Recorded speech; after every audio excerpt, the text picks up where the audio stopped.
Hyderabad police commissionerate Charminar division పరిధిలోని Kalapathar police station కోసం నిర్మించిన నూతన భవనాన్ని నగర పోలీస్ కమిషనర్ సివి ఆనంద్ ప్రారంభించారు. నూతన భవనాన్ని అధికారులకు, సిబ్బందికి, ఫిర్యాదుదారులకు కావలసిన అన్ని సదుపాయాలతో నిర్మించారని కమిషనర్ తెలిపారు. ప్రారంభోత్సవ కార్యక్రమంలో పోలీసు అధికారులు, ప్రజాప్రతినిధులు, రాజకీయ నాయకులు, పోలీస్ సిబ్బంది, పలువురు ప్రముఖులు పాల్గొన్నారు.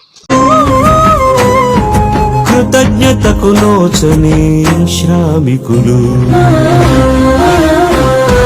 ఋతువులే మారిన, గడియారం ఆగిన, కనురెప్పలు వాల్చని, విశ్రాంతే ఎరుగని, అనుక్షణం శ్రమించే రక్షక భటులు, కృతజ్ఞతకు నోచని శ్రామికులు.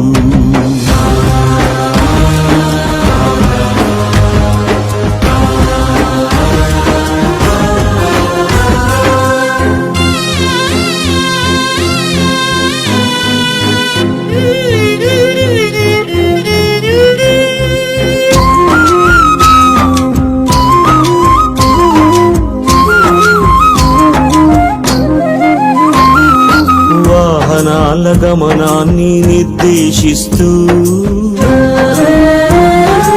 కాలుష్యపు కోరల్లో బాధ్యత మోస్తూ, ప్రమాద ప్రాంతాలకి పరుగులు తీస్తూ, చీకటి వ్యాపారుల భరతం పడుతూ, ఉద్యమాల వేడిని, రౌడీల దాడిని, అక్రమాల తీరుని, దోపిడి దందాలని, వర్గాల పోరుని, మత వైషమ్యాలని అరికట్టే సమయంలో సాహసమే ఊపిరిగా, అనుక్షణం శ్రమించే రక్షక భటులు, కృతజ్ఞతకు నోచని శ్రామికులు.